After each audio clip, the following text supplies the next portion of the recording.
everyone, and welcome to the How Risky is Cannabis Banking session.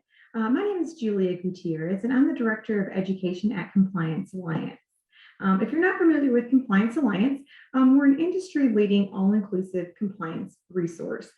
We offer a number of resources ranging from document reviews, a hotline of attorneys ready to answer your questions in real time, to countless tools, cheat sheets, templates to help bankers meet their needs. So again, if you're not familiar with us, check us out. Before we get started, I do want to encourage everyone to participate. If you have any questions, or if you want to see how other banks are doing something, don't be shy. Chat in your questions or your comments in the little chat box. You can send those questions to the entire group so that way everyone can see them and comment on them, or you're welcome to send them to me privately. Either way is perfectly fine. But again, this is your presentation, so feel free to participate. We're going to go ahead and get started, and we're going to spend the next hour or so together as we read through the risks of cannabis banking. So if we think back just a few years to when the whole idea of cannabis banking really took off, I think most financial institutions' immediate reaction to such an idea was, no way, this is not even something we're going to consider. They didn't even really give it a second thought. And then you fast forward just a few years, and it's become quite the hot topic. So as states across the country follow in suit with legalizing cannabis to some degree, the cannabis industry is continuing to flourish, and we're beginning to see more and more financial institutions either banking these cannabis-related businesses or at least contemplating the idea of offering financial services to cannabis-related businesses. One of the most frequently asked questions by financial institutions is, how risky is it to bank these customers? And what do we need to do? So we're going to take a deep dive into the world of cannabis as we talk about the regulatory and legal risks associated with cannabis banking. We'll discuss the importance of risk tolerance and some of the critical factors which need to be addressed when developing a program to provide financial services to businesses that are engaged in the cannabis industry. We're going to start off by defining cannabis or marijuana. We're going to make sure that we're all on the same page as we move along. So when we're using certain terms, we all have a clear understanding. We'll discuss some of the overview when it comes to the guidance related to cannabis banking. We want to know the difference between not only what cannabis is, but cannabis-related businesses, and what that guidance and those risks that are associated with those type of businesses are. So we'll take a look at the risks that are associated with cannabis banking.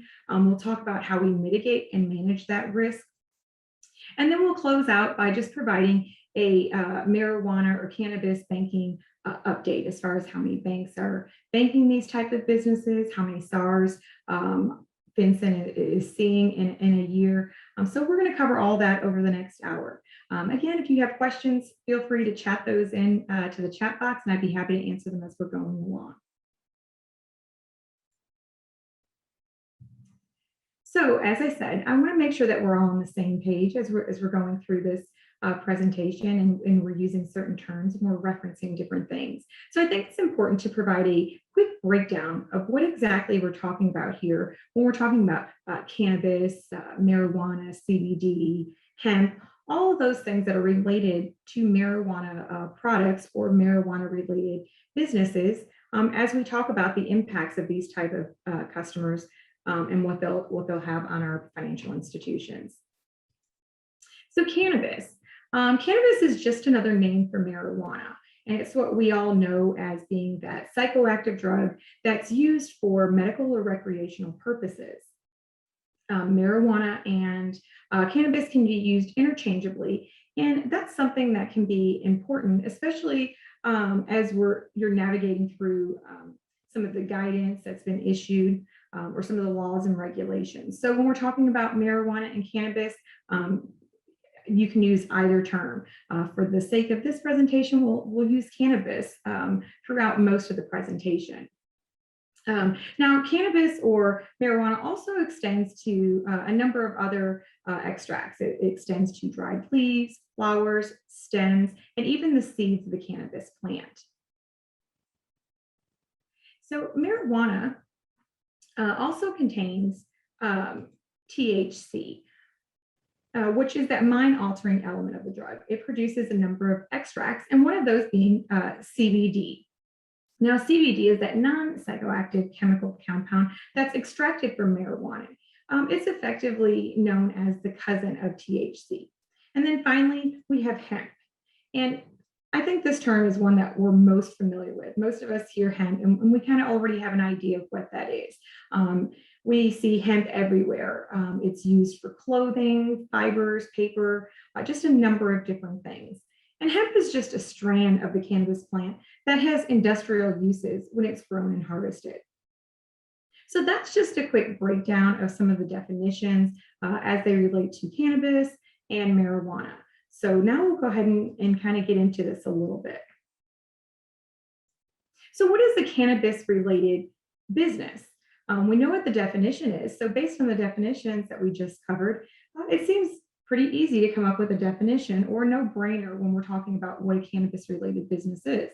However, that's not the case. Unfortunately, there's not a clear and defined definition when it comes to cannabis businesses. So that really means that what financial institutions are faced with is kind of coming up with a decision on their own and coming up with a definition on their own. So it's really up to financial institutions to decide how they're going to define what a cannabis-related business is. That being said, there is a system that's been developed to determine what the risk level is that's associated with these cannabis-related businesses. This system was developed to determine which tier or which level of risk that a business or their activity would fall under based on the risk or the degree to which that business literally touches and interacts with the cannabis or marijuana plant. So there are three main tiers to consider here. You have your tier 1, your tier 2, and your tier 3. Now, your tier 1 are businesses that are generally manufacturers, distributors, or they dispense marijuana. They touch the plant, and they're generally a state licensed marijuana business. Examples, those dispensaries, cultivation or growers, marijuana or cannabis oil extractors, marijuana infused products or producers such as edibles. Then you have your tier 2 businesses, and they're still considered cannabis businesses or marijuana businesses, but they're typically not state licensed because they don't actually touch the plant. They're specifically focused on providing products and services to those tier 1 level marijuana or cannabis related businesses. Examples of tier 2 businesses would be sellers of products related to growing marijuana, such as lights, maybe watering systems or fertilizers, sellers of products for consuming marijuana, vape pens, cartridges, pipes, things of that nature. It could also include industry associates, payroll providers, advertising and media providers, and then even some software providers. Your tier 2 is really that middle of the road level of risk. It's taking that approach where you're not going to take the most risky approach and actually provide services for businesses that are actually touching the plant, but rather providing services for businesses that are indirectly maybe engaged with these businesses.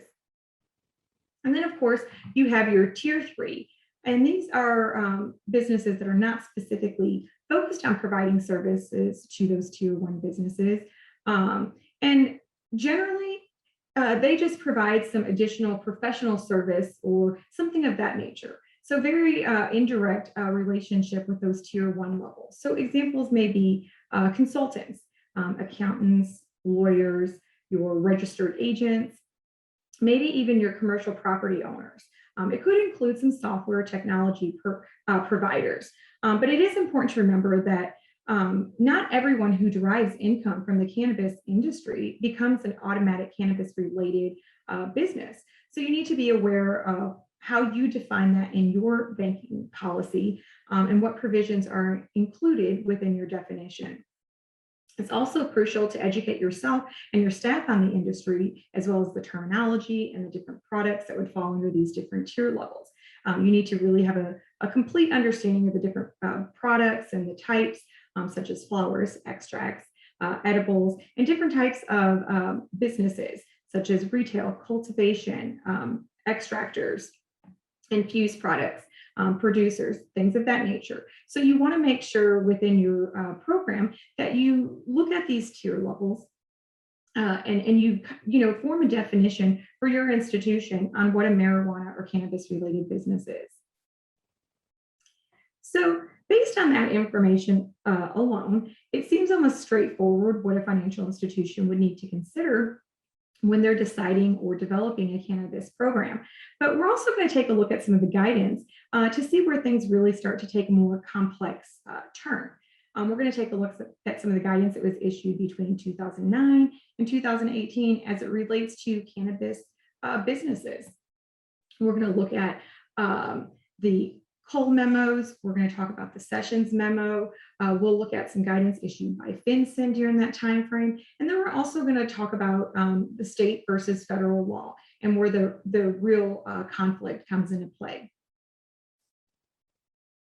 So the biggest risk associated with cannabis businesses or banking these cannabis related businesses is that cannabis is illegal at the federal level. So although marijuana or cannabis may be legalized at the state level, there's still that conflict because it's not legalized at the federal level. So that's been one of the biggest issues or the biggest challenges that financial institutions are facing, because they run that risk of complying with state laws, but violating federal laws.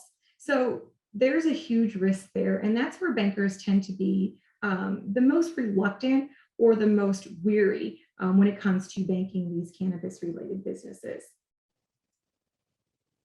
So we also had some guidance that has been issued over the last few years. And one of the most crucial is the Cole memo. And the Cole memo was first issued in 2009. And the Cole memo, or the memorandum, was the first critical step towards addressing the fundamental disconnect between the state and federal conflict. The Cole memo offered guidance for federal prosecutors considering marijuana investigation or charges in states where marijuana had been legalized. So in a nutshell, the Cole memo offered guidance for federal prosecutors who were considering marijuana investigations or charges in states where marijuana has been legalized. The Cole memo was first issued, and it was drafted under the Obama administration, and it was issued as the cannabis landscape in the US really began to start changing. At the time that the Cole memos were issued, Colorado and Washington had just legalized recreational cannabis, and they were in the process of developing rules and regulations for their state. So it became clear that federal guidance needed to address some of this conflict between the federal laws and the state laws. And so the Cole memo is really a collection of 4 different sets of guidelines that were issued between 2009 and 2014 in an attempt to reconcile state law with the Controlled Substance Act, which makes the manufacture, distribution, and dispensing of marijuana or cannabis illegal under federal law. So as states began legalizing the distribution of marijuana, the Department of Justice sought to restate its enforcement priorities related to marijuana, which makes sense. So they stated that they would not focus their priorities, or they would not focus its enforcement actions as long as these marijuana or cannabis related businesses weren't engaging in certain activity. And there were 8 different enforcement priorities. And those were going to be that states were going to avoid the distribution of cannabis to minors.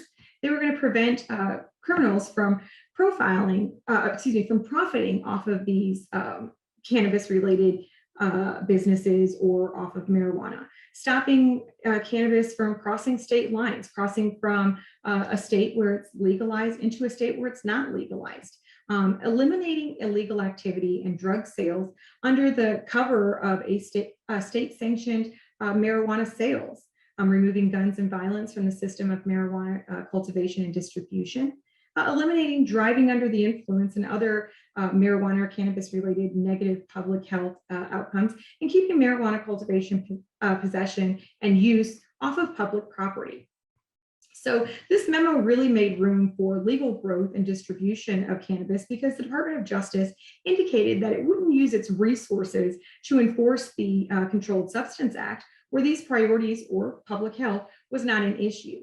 So this really allowed states the right to govern their own enforcement when it came to marijuana or cannabis-related rules, as long as they were beyond the scope of the Department of Justice's priorities. So with this, what this ultimately accomplished with the Cole Memo is that it clarified how legal cannabis industries and federal enforcement agencies could peacefully coexist. It also filled a critical legal void at a point in time where the cannabis industry was really thriving in the face of unwavering government opposition. So this memo offered those clear directives as far as the aspects of cannabis policy that should be prioritized by federal representatives. So doing so not only gave individuals, but businesses and financial institutions in cannabis legalized states somewhat of that peace of mind when they were contemplating banking these types of businesses. So this guidance sort of cleared things up and gave a little bit of background, or gave a little bit of guidance as far as what financial institutions or what states with legalized marijuana could actually do in order to, kind of meet in the middle between those state and federal laws. So with the guidance of the Cole Memo, it seems almost easy enough, but along comes the Sessions Memo, in which the Department of Justice rescinded the Cole Memo, including those 8 priorities we just mentioned. So on January 4th, 2018, the Attorney General, Jeff Sessions, rescinded the Cole Memo, replacing it with his own memo, which was addressed to all federal prosecutors. The Sessions Memo immediately revoked the guidance that was issued under the Cole Memo. There was comments made that today's memo on federal marijuana enforcement simply directs all U.S. attorneys to use previously established principles to provide them with the necessary tools to disrupt criminal organizations, to tackle the growing drug crisis and violent crimes across the country. So a lot of people, including commentators, saw this statement or this memo as a kind of a new declaration or a new war on drugs. So this move essentially shifted federal policy from that hands-off approach, which was adopted under the Obama administration, and allowed federal prosecutors across the country to decide individually how to prioritize resources to crack down on the possession of cannabis and the distribution and cultivation of the drug, even in states where it was legal. It set the priority of the Department of Justice in relation to cannabis as enforcing all federal laws and regulations, as it leaves the discretion of crimes to prosecute up to the Department of Justice. So there's no longer that specific list of priorities in which the Department of Justice will focus its resources. The Sessions Memo basically eliminates those priorities and will enforce all federal laws, even those which might not necessarily violate your state laws. So do remember that the Cole Memo was put out by the Department of Justice in an attempt to reconcile that conflict between state and federal law and the Controlled Substance Act. The goal was to provide some clarity because it specifically outlined the Department of Justice enforcement priorities related to cannabis. But with this new memo, rescinding that memo and that clarification, you're kind of back to square one. Something to note here is that since the prosecutions are going to use their own discretion in making the determination or the decision whether to proceed with prosecution of those violating federal laws, but they aren't necessarily state laws, that prior guidance they were once relied on to make that decision has now been deemed unnecessary. So this means prosecutors in each state, specifically in those states where cannabis is legalized to some degree, they're going to continue to exercise discretion like they've always done. But now they just don't have that guidance to kind of help them along or to give them that step-by-step or roadmap. So it's pretty safe to say that the Sessions Memo caused some financial institutions to become even more uncertain and weary of the risks that were surrounding those cannabis-related businesses. Interestingly enough, although the Sessions memo was a change in policy, there's actually been very little change in practice, with very few federal prosecutors actually, or very few prosecutions actually taking place in these states where marijuana is legalized. So in the midst of the legal back and forth that we just discussed, remember that in 2014, Vincent actually provided its first guidance to reconcile compliance expectations under the Bank Secrecy Act with federal and state law conflict when it came to cannabis. This guidance included establishing best practices for customer due diligence. It included a SAR filing structure and ways to identify those cannabis-related red flags.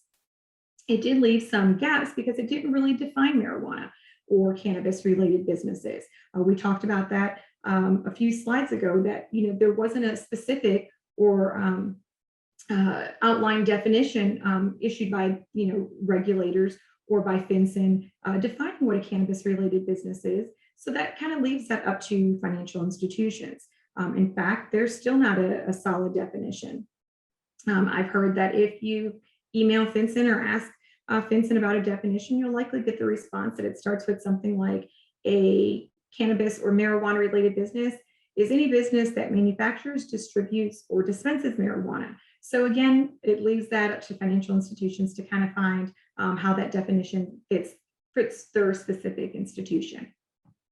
Now, when FinCEN issued its March 2018 update, which was after the Sessions repeal, or after the Sessions memo repealed the Cole memo, it did indicate that it expects banks who do bank these cannabis-related businesses to continue following FinCEN's original Cole memo era guidance. So based on just what we discussed up until this point, if I were to ask if that's clear, I would expect most financial institutions to say yes, it's about as clear as mud. Because what we're seeing is no one comes out and says that we can actually bank these businesses, but FinCEN does say if you're going to bank these businesses, here's how you do it. So it's really important to review the guidance that's issued by FinCEN because that gives you a better idea of what some of the risks are that are associated with this cannabis-related businesses and banking these types of businesses. It's important to note that FinCEN doesn't give federal regulators permission. It doesn't give banks permission to bank these cannabis-related businesses. The guidance only explains how to be compliant from a BSA standpoint with related to these businesses that are bank these cannabis-related businesses in states where cannabis is legalized. You would still want to make sure that you're verifying with appropriate state authorities that the businesses are licensed and that they're registered. Of course, that you're going to want to do a number of different things to ensure due diligence that enhance due diligence to ensure that you're mitigating as much of the risk that's associated with cannabis-related businesses as possible. So we're going to talk about some of that over the next couple of slides. So how risky is cannabis banking? And that's kind of really where we want to be. That's where financial institutions seem to really kind of get confused, is how risky is it actually for us to bank these customers? We know what some of the benefits are. We know the financial benefits. We know the benefits of providing these services to these businesses that are struggling to find financial services. So there's a number of different benefits, but what is the risk for the bank? The most commonly known risk when it comes to banking marijuana or cannabis is regulatory, legal, operational, and compliance risk. Those are the ones that come to mind immediately. The cannabis industry is just growing at such a rapid state due to legalizing cannabis in so many states. There's now, I believe, at least 36 states that have legalized marijuana to some degree. But that doesn't change the fact that the possession, distribution, or sale of cannabis remaining illegal under the federal law. So this means that any contact with money that can be traced back to state marijuana or cannabis operations could potentially be considered money laundering, which could expose the bank to significant legal, operational, or regulatory risk. In addition, you have to think about other areas such as growers and retailers. There are vendors and suppliers, there's landlords and employees that are indirectly tied to the cannabis industry. So that can again pose additional risk. So you have some legal risk for banks that are serving these entities and these individuals as indirect connections to these cannabis related businesses and cannabis revenue. Now it is impossible nearly for banks to avoid the cannabis industry entirely, especially in states where cannabis is legalized, just because you have so many people that are involved in the process or involved in the business, even if it is indirectly. So banks need to identify what those risks are, and they need to determine whether or not it's risks that they're going to try to avoid and whether or not it's risks that they're going to try to work through. So it's really important to just understand that there's those regulatory risks, just because you're talking about, the expectations when it comes to the anti-money laundering laws and requirements. So you run that risk of violating that. You run the risk of violating federal law if you bank these types of businesses. So that can, bring in some different legal risks. You're talking about operational risk. That can, bring in some different things for how your bank is handling these types of businesses. This is going to affect your bank's operation. It could increase the risk that's associated with how the bank operates and the types of customers that the bank has. And then, of course, there's that compliance risk that's associated as well. If your bank's policy is not to bank these types of businesses, or to bank these businesses based only on a certain tier level, this could really impact the compliance of your institution. So for banks, that means that all proceeds that are generated by a cannabis-related business, even if that business is operating in compliance, they're still in a state that is it's legalized. They could still be running the risk of money laundering, as I mentioned. So when you're running the risk of money laundering, you have to think about some of those risks in addition to that. Again, those legal risks, those operational risks, and that regulatory risk. All banks, whether state or federal, are also subject to those anti-money laundering laws and requirements. Of course, as I mentioned, there's those legal risks. There's legal risks in providing these services, whether you're providing these services for cannabis-related industries directly or indirectly. There's always going to be that increased level of risk. And then when I talked about that compliance and regulatory risk that's associated with banking these businesses, that's going to include both directly and indirectly, and even unknowingly banking these cannabis-related businesses. So the bank may not necessarily know that they're banking these types of businesses, but they may be banking them indirectly.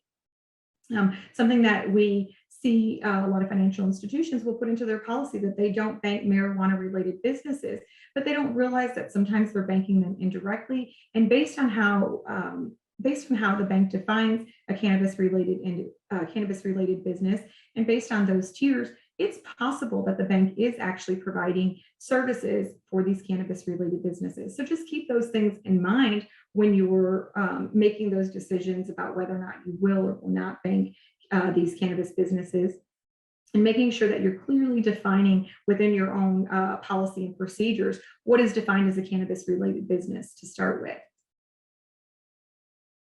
There are also some additional risks, such as increased regulatory scrutiny. Anytime that you're banking customers that are a higher risk, you're gonna expect some scrutiny from examiners when they come into your financial institution. And marijuana is, one of the really high risk types of businesses or customers. So examiners are likely going to take a closer look at these types of business accounts and relationships upon examination. They're probably going to expect some additional monitoring, record keeping, and just overall enhanced due diligence. They're also likely going to have higher expectations for your overall BSA AML program.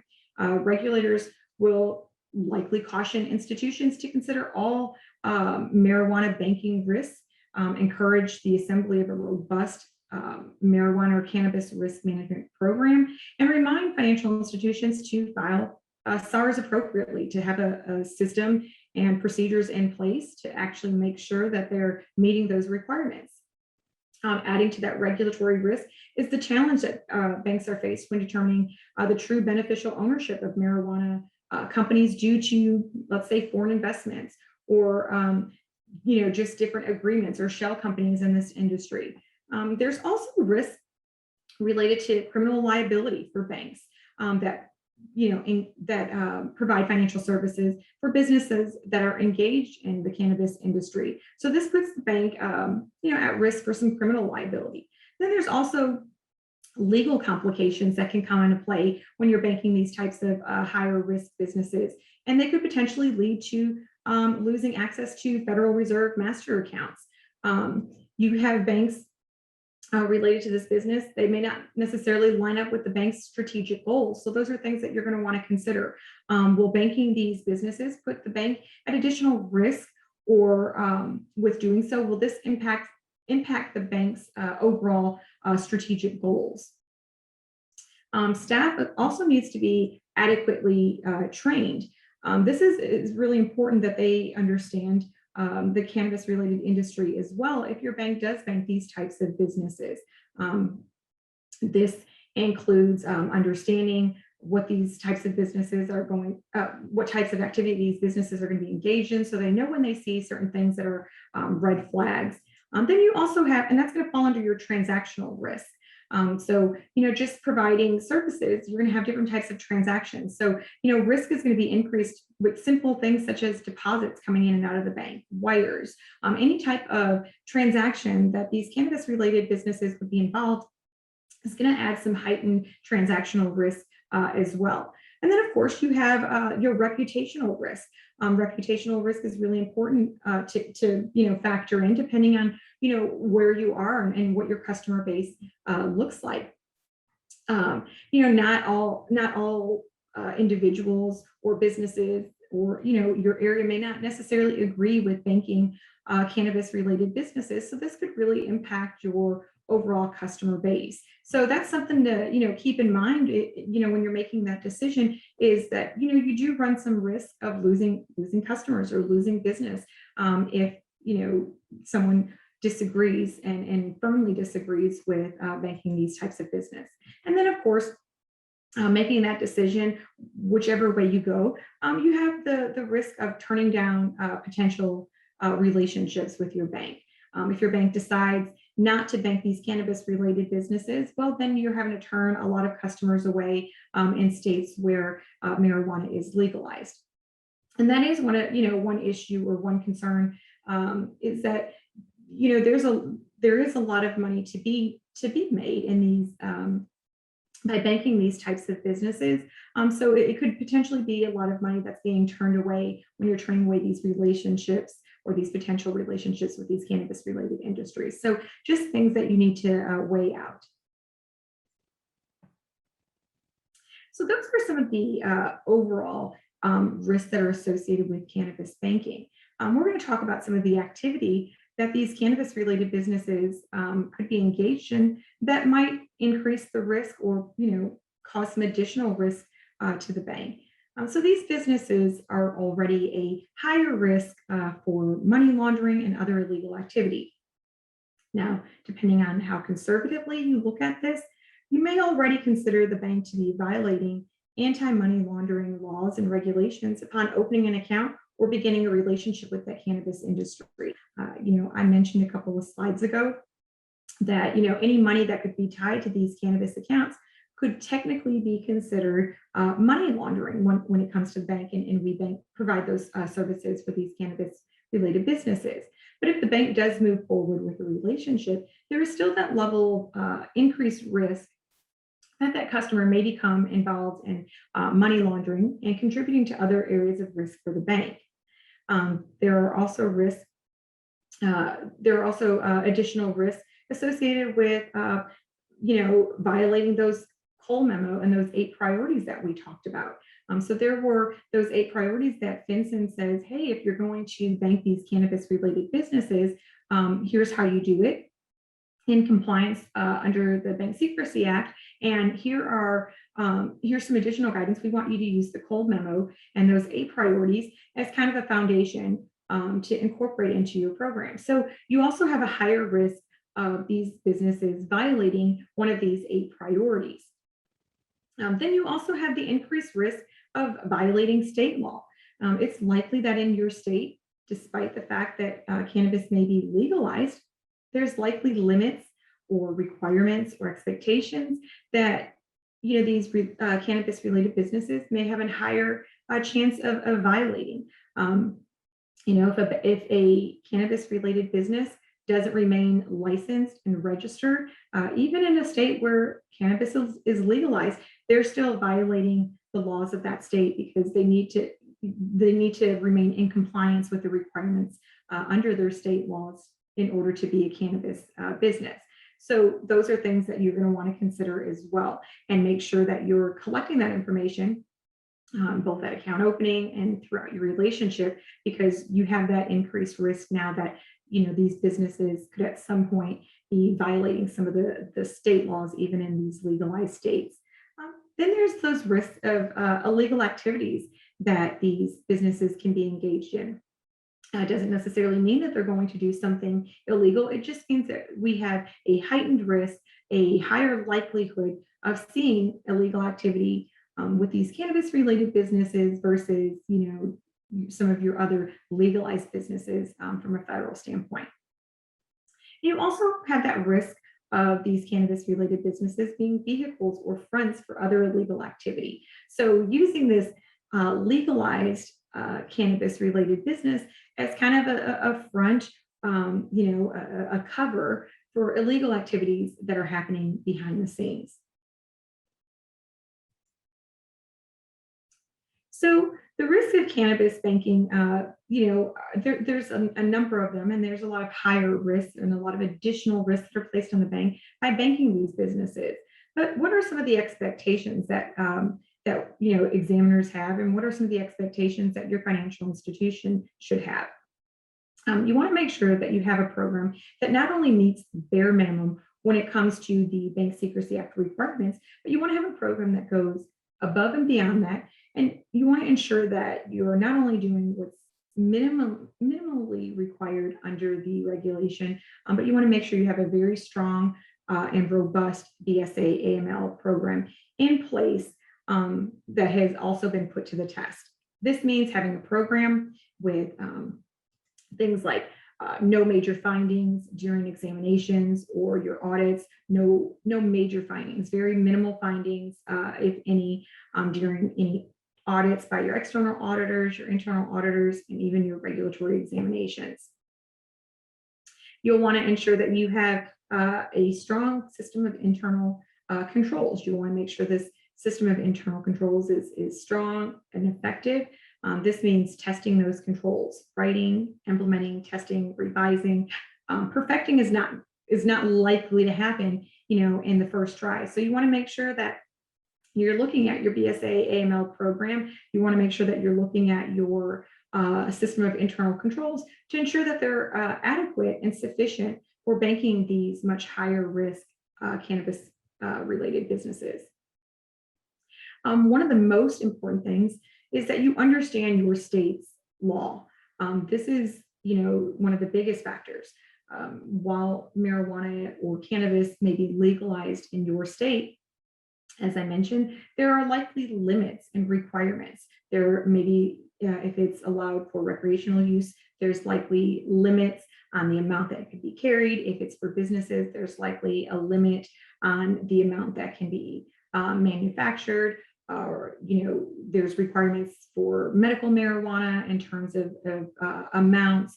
There's licensing requirements, registration requirements. So it's, critical that these businesses and that the bank understands these requirements, understands the importance of these, and understands that this is a huge part of complying with those regulatory requirements and complying with that guidance that's been issued by Vincent. So financial institutions really want to dive in and make sure they have a solid understanding when it comes to their state's laws.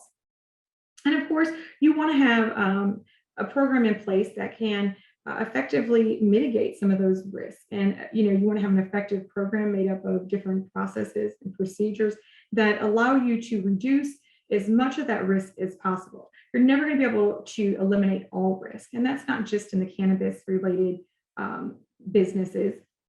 That's with any relationship that the bank has with any of its customers. There's always going to be a level of risk, but it's trying to find ways and effective processes and effective procedures so that you can try to eliminate or minimize that risk as much as possible. Okay, so how risky is it not to bank these cannabis businesses? Not providing banking or financial services for cannabis related businesses or for the cannabis industry will likely not be a viable option at some point or more long-term option somewhere down the road. The total cannabis related sales in 2020 was at $17.9 billion. And this number is referring to sales from legal retailers. And that totals up from the $10.7 billion in sales in 2019. They're also projecting sales to be estimated to reach somewhere around 37 billion by 2024. So these numbers are huge, and they don't even include those secondary type businesses that violate federal law by providing goods, services, or real estate to these cannabis related businesses. And consequently, that would put your financial institution at some additional risk because it puts their own access for these secondary businesses. They put their own access to banking services at risk. So cannabis businesses, which are legally permitted under state law, are forced to handle increasingly large amounts of cash because of their exclusion from many of these banking systems across the country. Now, we all know that cash-intensive businesses are already a little bit more difficult to monitor for compliance when we do bank them. But when you have these cash-intensive cannabis-related businesses, there's that additional compliance challenge, such as compliance with tax law or your regular financial activity and the increased targets for violent crimes. So there are a number of different risks associated with not providing financial services for these cannabis-related industries. At some point, something has to give, and these businesses are going to be safer and better regulated if they're permitted to use the banking system, which would increase the transparency as well as the accountability of the industry, and it would better protect communities. So there's a lot of challenges that these cannabis-related businesses or these cannabis-related industries are facing, but there can be even more negative impacts down the road if we don't find a common ground and guidance isn't issued so banks can safely and legally bank these types of businesses. Now, I'm not trying to sway you one way or another as to whether or not you should bank these businesses. It's just something to keep in mind that there are risks associated with not banking these customers, because now we have all this additional cash that's flowing around that is not being monitored in any way. There's no compliance with banking regulations, tax regulations and laws. There's no way to monitor for suspicious activity or illegal activity. There's just all this cash flow that's floating around. And when you look at those numbers and you see 17.9 billion in 2020 with projected sales increasing to somewhere around 37 billion in just a couple of years, you're talking about potentially having $37 billion of cash just flowing around the country. So you can see, the recipe for disaster in not providing financial services for these cannabis-related businesses. Again, not trying to sway financial institutions one way or another. It's just simply stating that banks, at somewhere down the road, are going to have to be given some sort of additional guidance in banking these businesses, because there has to be some sort of happy medium, or we're going to see, a lot of additional crime and stuff associated with this overload in cash. So we've talked about what some of the risks are with banking these businesses, but how do we actually move forward? Are we going to bank these businesses? Are we not going to bank these businesses? How do banks move forward in making that decision? And we're going to talk about that in just a second. But before we do, I did want to ask a question. How many of you bank cannabis related businesses?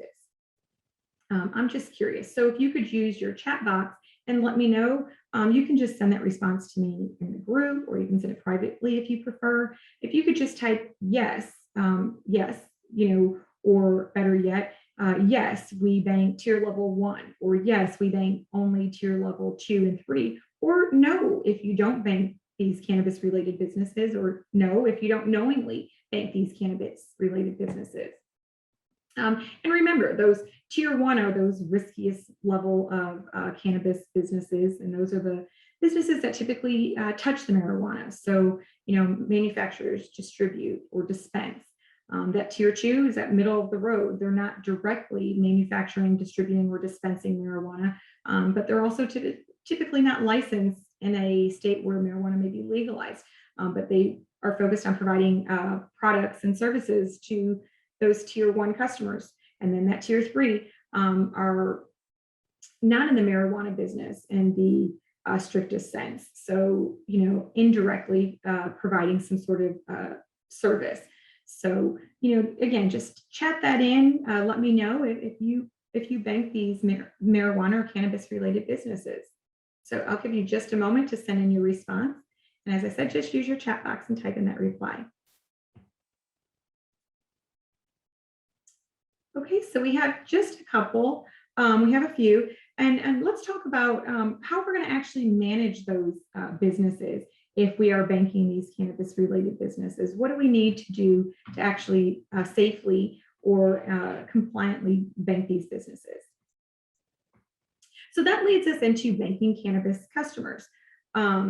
We keep talking about the marijuana, the cannabis industry flourishing, and it's just really taken off, and we're seeing such an increase in these businesses and an increase in cash flow. So how do we make a determination as to whether or not we're going to bank these businesses, and how do we actually go about banking them?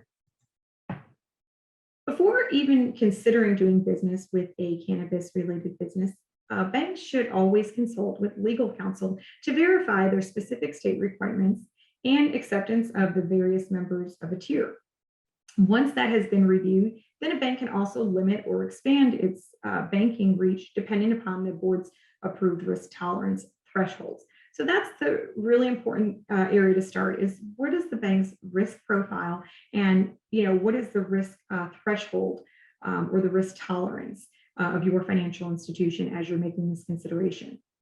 That distinction should also include an intimate understanding of state laws and definitions, a policy statement as to whether or not the bank does business with these cannabis related businesses, and what the bank's definition of a cannabis related business is.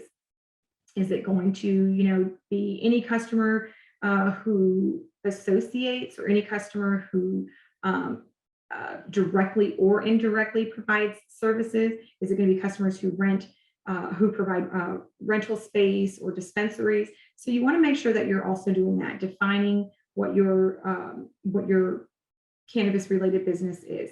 Then you're going to want to look at things like following the rules. What are the rules related to those marijuana related business SARs, or those cannabis related business SARs? And then you want to make sure that you're training your staff. So that's your action plan if you are going to bank these businesses. But you want to also assess the risk. You want to look at things like, does this risk align with the bank's risk profile and the bank's strategic goals?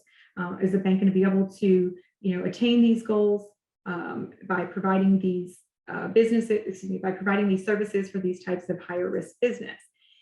You also want to look at whether or not the business is licensed and registered with the state, and you want to make sure that this is done on an ongoing basis. You want to look at that. What is the likelihood? What is the risk of these businesses not being licensed and registered? You want to look at what the ownership and the control structure looks like. This is important to collect this information not only at account opening, so you know who your beneficial owners are, but this is also important to kind of know who you're doing business with. So the bank does have that discretion to look a little bit deeper, collect some additional information about these higher risk customers or these cannabis businesses than they would some of their lower risk businesses. So keep that in mind. Um, do we thoroughly understand the state laws and the requirements? Do we have a solid understanding? Have we done the research? Have we included our in-house counsel? Have we talked to an attorney? Have we talked to our examiners? Do we really thoroughly understand what the state laws and expectations are? And do we have the resources to effectively manage the risks associated with these types of relationships? That is really important. Resources are a huge part of complying with the requirements. If you don't have the properly trained staff, if you don't have the adequate amount of staff or the adequate amount of time that it's going to take to actually monitor and provide that enhanced due diligence, then that's something that you'll want to think about. That may be too risky for the bank. And do you have a compliant and effective BSA AML program? We talked about examiners' expectations, or that your bank had a BSA AML program that was robust, that was better than just getting by. You don't want to have a lot of findings or a lot of serious areas of weakness or a lot of issues with your program. You want to make sure you have a strong, robust BSA AML program that can adequately handle these types of businesses, because there's some additional risk that's associated and a lot of additional due diligence and monitoring that's associated. You also want to develop a risk assessment. You want to develop a risk assessment by identifying any risks that are associated with with the intended business throughout the development of key risk factors. You're going to want to assign that inherent risk rating based on some of the key indicators that the bank develops. You want to make sure that you outline the controls that will be implemented in order to mitigate inherent risk. You will evaluate and report that residual risk. And that's the risk that remains after the proper controls have been put into place. You'll want to document the evaluation of this process in a compliant risk assessment that meets the standards of, under the guidance that's issued under Bank Secrecy Act. And then you're, of course, going to want to test and audit your system of risk identification, risk assessment, and controls, and adjust that risk assessment as necessary. So it's really important that you realize that your risk assessment for banking these businesses is a living, breathing document that's going to be adjusted and revised as needed. Some examples of those mitigating controls are going to be things like on-site visits. Make that part of your bank's policy and procedures, is to incorporate a requirement for on-site visits to see if things look normal, see if if you see any red flags when you go on site. Request financial information about that business. Any additional information, any financials that you want to look at to have a really good idea of who you're dealing with and who your customer is, ask for those things and incorporate that into your policy and procedures, because that's going to affect your risk assessment and part of your controls. Requiring documentation, requiring licenses at account opening, requiring updated licenses throughout that relationship. Maybe an onboarding questionnaire, asking certain things.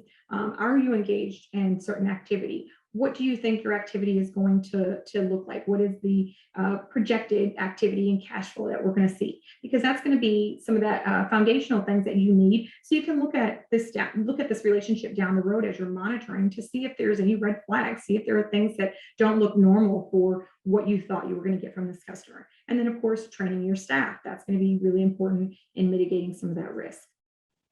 Then you're going to want to develop your policy and procedures. You're going to want to develop a policy that's specifically designed for your cannabis-related businesses.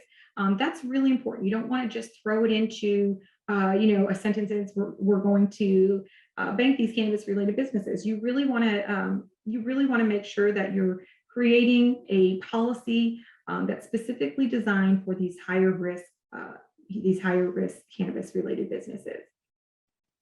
You're also going to want to look at how your financial institution operates. What are the policies and procedures? What's the staff look like, so that you can put together an effective program.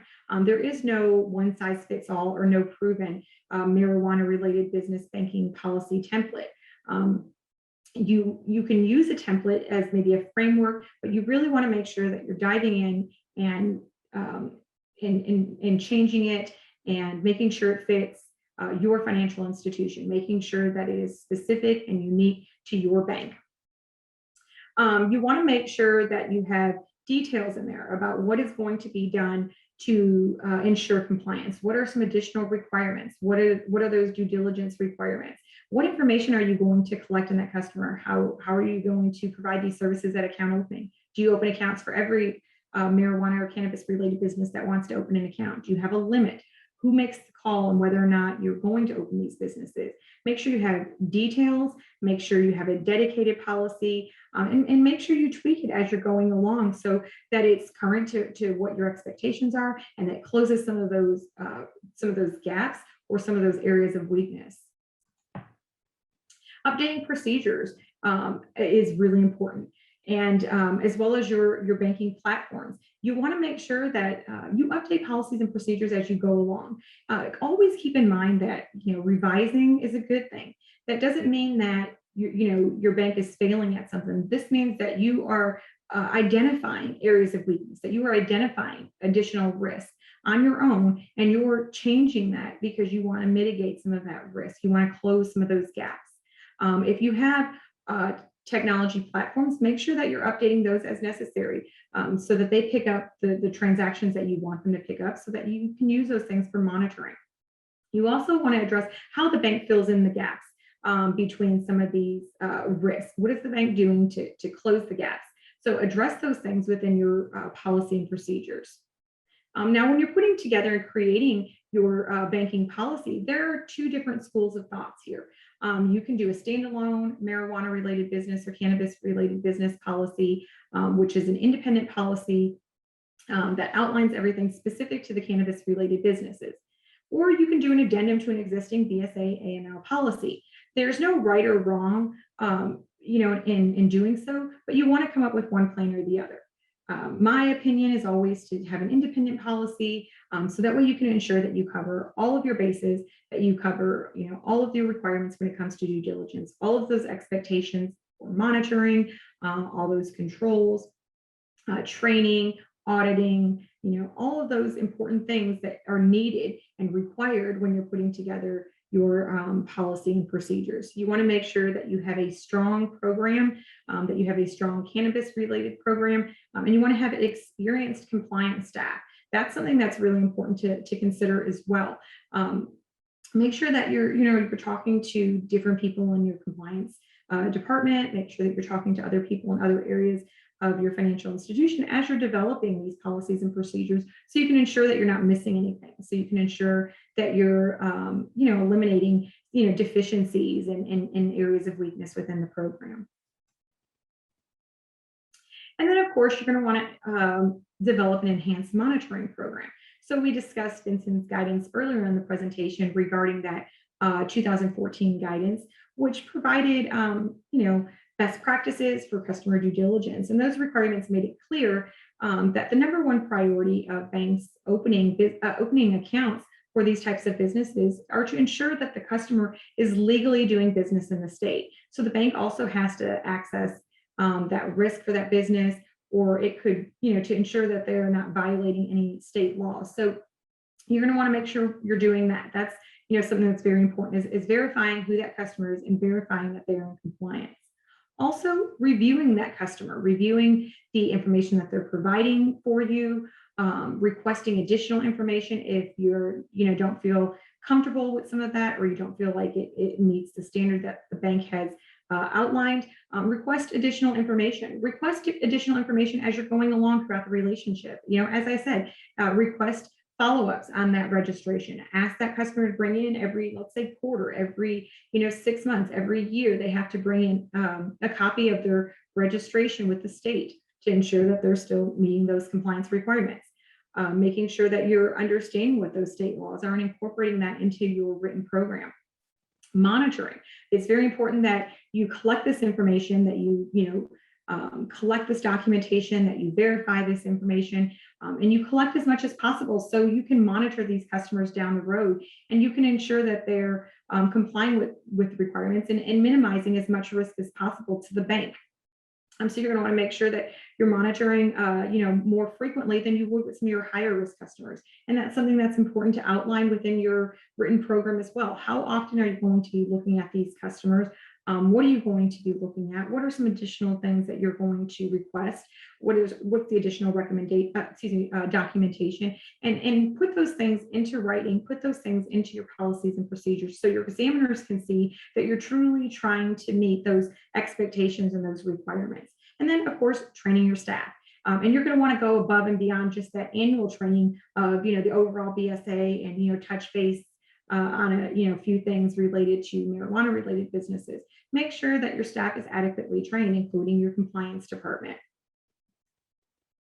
And then, of course, that monitoring is going to be really important when it comes to suspicious activity reporting. It's really important that you have that information, that you have some of that background, that you collect and verify some of that information so that it can assist you as you're monitoring for any suspicious related activity, and so that you can file the proper SARs that's related. Now, if you do bank these marijuana related businesses, even in a state where it's legalized, because of the fact that it's not federally legalized, the banks are required to complete a SARs even for those cannabis related businesses that are legally engaged in the business in their state. So Vincent provided guidance for BSA requiring these SARs when a bank knows, suspects, or has reason to suspect that a transaction involves funds derived from or an attempt to disguise funds which are derived from illegal activity, if they're designed to evade regulations under BSA, or they lack business or apparent lawful purpose.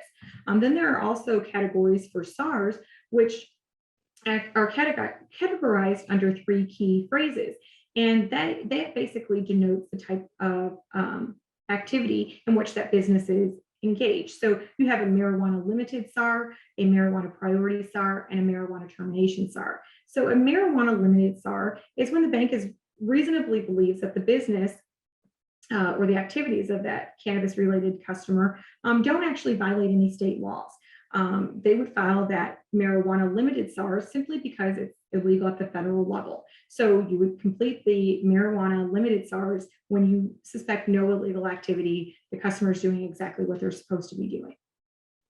You complete that marijuana priority SAR if you believe that that customer is violating state law, or they're violating one of those priorities that we had talked about, then you would fill out a priority SAR. And then you have your marijuana termination SAR. So when the bank decides to close a cannabis related business because of the risk that's associated, banks are going to be required to file a SAR directly related to the account closure, which is something that is unique just to those cannabis or marijuana related business. And this SAR is going to include identifying the SAR as marijuana termination in the narrative section, and then the reason for closing the account. Now, Vincent does urge banks that close an account as part of the ongoing suspicious activity. They do encourage them to be part of that 314B information sharing program to put out alerts of potential illegal activity. And this allows other 314B institutions to be aware of risks that are associated with customers who may attempt to simply move their suspicious activity from one financial institution to another.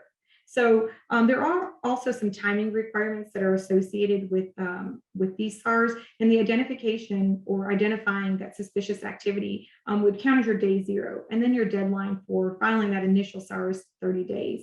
And then there's a 90-day review and an additional 30 days, giving you 120. So deadline for continuing SAR activity gives you some additional time of that 120-day period. So you're going to want to make sure that you're filing limited SARs regularly, and then priority SARs if there's any violation of state law or any of those 8 priorities. You want to make sure that you are aware of some of the examples of red flags. Look at different things and address these things in your training of your staff, and address these things within your policies and procedures as far as what is a red flag. What is a red flag when it comes to cannabis related businesses? And it's going to be very similar to a lot of your other higher risk businesses. Customers that have a lot more revenue than what they initially expected. Customers' revenue suddenly increases beyond what's normal. They're not comparable to other marijuana or cannabis related businesses in the area. There's a much higher risk a much higher volume of cash than what the bank initially expected. You see intermingling of funds, cash coming in, wires going out, moving it to from one account to another. When you start seeing those kind of things, those are all red flags. If you're seeing international or interstate, a lot of interstate transaction, look at those things. Those may be red flags. So, just a list of some things to keep in mind as you're monitoring these types of businesses, so that you can, ensure that you're not missing anything. And then, of course, if you're going to make the decision, in addition to looking at the risks that are associated with cannabis banking, there's some other risks that are associated, outside of those operational risks, outside of compliance, regulatory, and legal risks. And those are going to be the risk of the cost that's associated. So what is the cost of cannabis banking? There are several costs to consider when actively banking or even considering banking these types of businesses. You have your compliance costs, and this is providing services to these businesses because it requires a great amount of front-end customer due diligence as well as back-end monitoring to ensure that this business is not engaged in criminal activity. So there's a higher risk, a lot of work that goes into it. So there's a lot of additional compliance costs associated with these types of businesses. Then, of course, you have those legal costs. The bank could potentially be exposed to different liabilities, which could put the bank in, some sort of criminal or civil lawsuits. And, there's a number of different things. Maybe it's hiring, in-house counsel or hiring attorneys to look at your policies and procedures or to have these discussions with. So there's some additional legal costs to consider. Then you have those educational costs. It's not simply enough, to train your staff by, adding an extra slide in during BSA training and say, hey, here you go.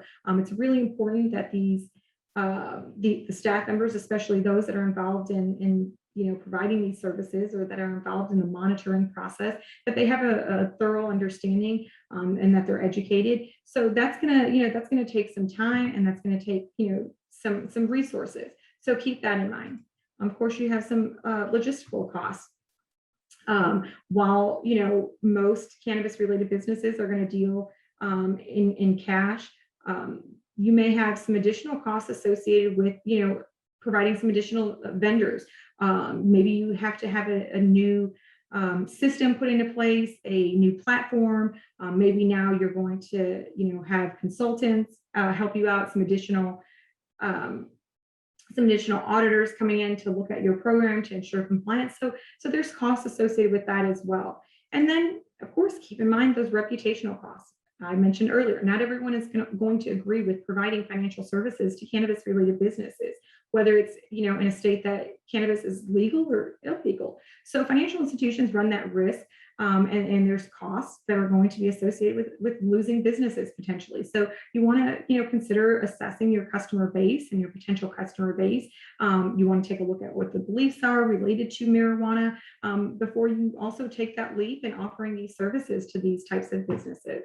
So cost is going to be some additional risk that's associated with banking cannabis-related businesses. I just wanted to show you, a quick update as far as, with all these risks that are associated with cannabis, who's actually banking these types of businesses.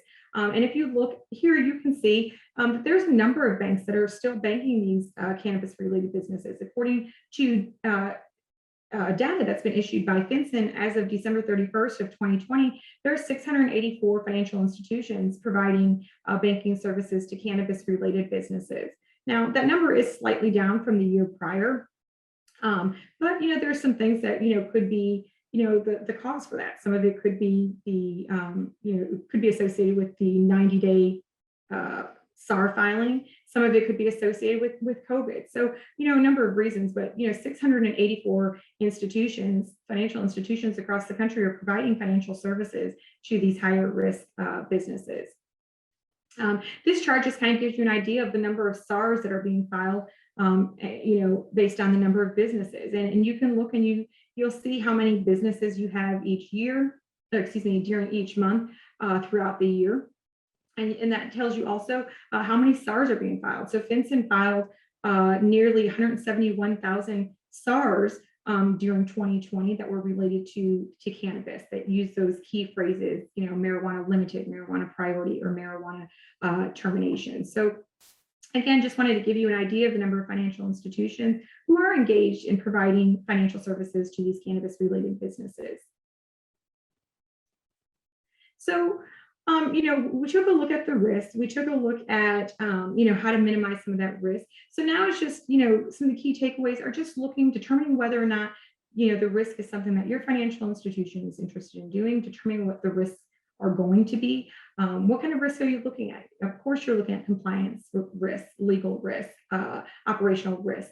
You're going to want to assess that risk, and then you want to make that decision about whether or not you want to move forward with those types of businesses. And then you want to make sure that you follow some of those mitigating factors and those considerations into your program. Okay, and this concludes our How Risky is Cannabis Banking session. Thank you all so much for joining me. It was a pleasure to be here and to talk to you guys today. I hope you enjoy the remainder of your day and the upcoming sessions. Bye, everyone.